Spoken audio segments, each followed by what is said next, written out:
Hi, my dear student, welcome to my channel. Our today's topic, Explorer Daughter by KARI HERBERT. This topic is a non-fictional text, Paper 1 from EDEXCEL International GCSE English Language A. My dear student, first of all, let's talk about the background and context. As our headline is the Explorer's Daughter, that means the daughter parent is previously well-decorated explorer.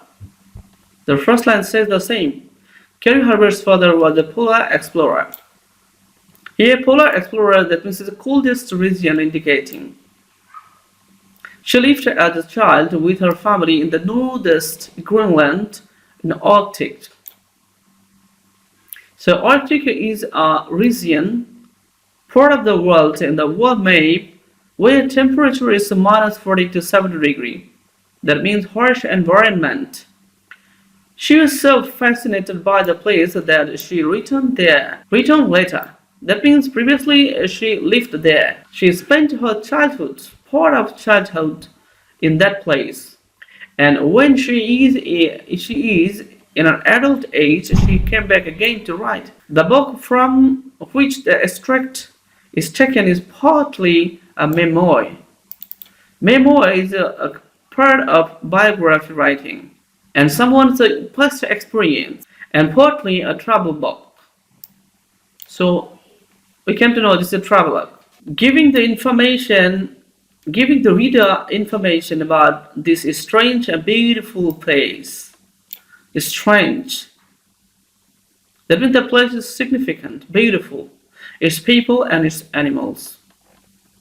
She found that the way of life of Inuit people, so this is very important word, as a local word, Inuit people, spelling. So Inuit people, those people who were living there in this Arctic region, where temperature is minus 40 to 70 degrees Celsius in some time in the year. People of Greenland was changing due to the impact of modern world. So nowadays, the world is getting modernized everywhere and people are changing their lifestyle.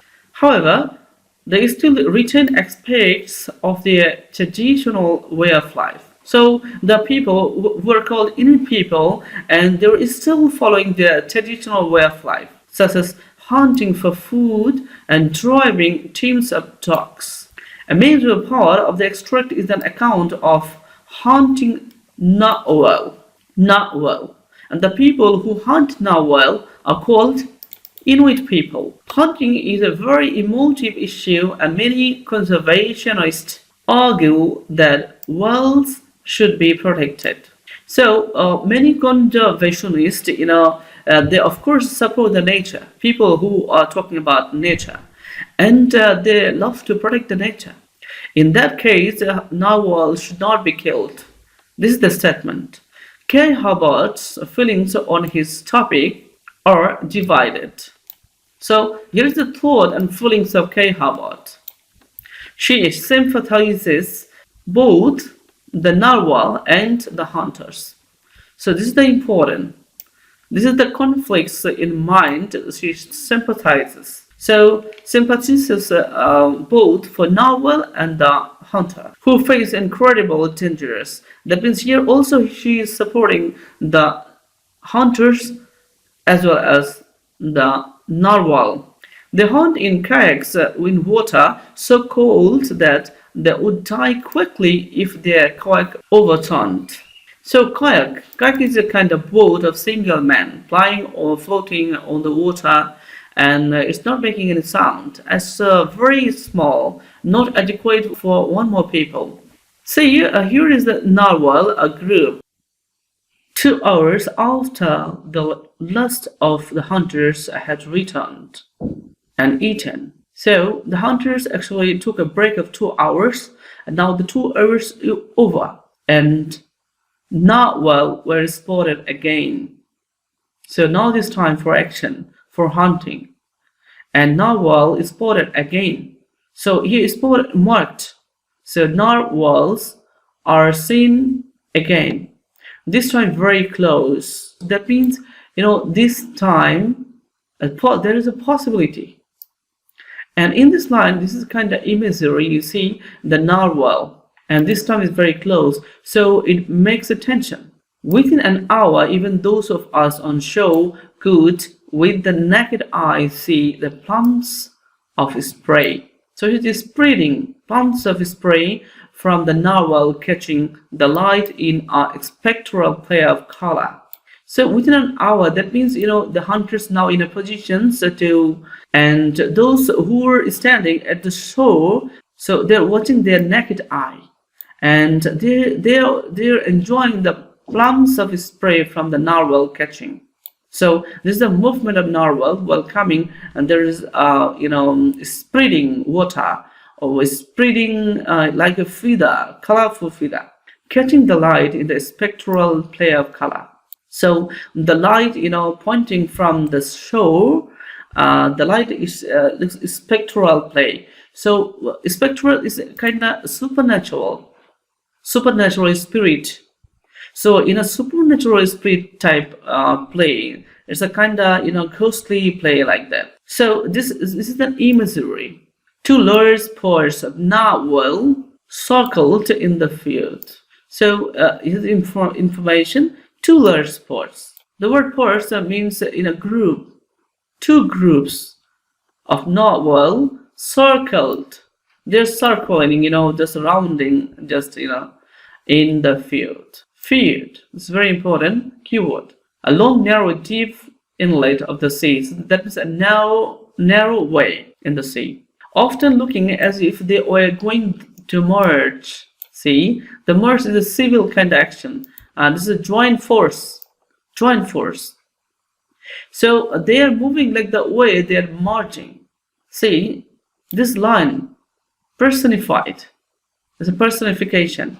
So, but always slowly, methodically pressing each other by. So this full line is personification and is personified like a human being, So, and here the adverb, repetition of adverb slowly and methodically. This emphasizes the imagery, how they are moving actually. Scrambling back to the lookout, I looked across the glittering kingdom. So my dear students, here mentioning first person, see, I. So it's confirmed it's an autobiography. The writer herself, identifying here I. I looked across the glittering kingdom. Glittering kingdom. So the place is compared with the kingdom. So it's a metaphor. At the same time, see, glittering kingdom. This is a beautiful imagery. In front of me, autobiography, and took a sharp intake of breath. So the writer now calm and quiet, and she is relaxed. The hunters were dotted all around field. Hunters moves all around the field. They were in action. So here are the questions that why they will hunt narwhal. Because narwhal is the only source of their food. The evening light was turning butter gold, glinting of man and wall, and catching the soft billows of his smoke from a lone hunter's pipe. The evening light. So this is the indicating time, this evening time, and the light is turning butter gold, glinting of mane. This is shining, something significant. And and catching the soft billows of his smoking from a lone hunter's pipe. As the weather, there is a harsh environment, and the temperature is almost 30 to 40 degrees Celsius. So people who were living there actually in the minus 40 degrees temperature, and people who used to smoke, and they use a kind of pipe smoking. You see on the screen. So they are all awaiting for narwhal. From where we said at the lookout, it looked as though the hunters were close enough to touch the narwhal. So in this environment where everywhere is whitening, just shining everywhere, and the color mostly white and colorful, in that place actually distance not measured properly. So the writer point of view, Kari Herbert feels that they are very close to narwhal. and their bare hands. So the hunters were empty in hand, and yet they never moved. That means they are statue, standby. Distance are always deceptive in the Arctic. The word important, deceptive, say misleading and illusory. So here there is an Arctic region that I said, and I fell to wondering if the narwhal existed at all, or instead mischievous tricks of the shifting light. So here's the question: is there really narwhal exist? So now will the hunters be succeeded to hunt the narwhal? So here's the tricks: causing showing of fondness. So the writers now is showing her fondness to the narwhal. My dear student, so please find lecture part 2, and of course subscribe my channel English Zone, and I will make a new video for you.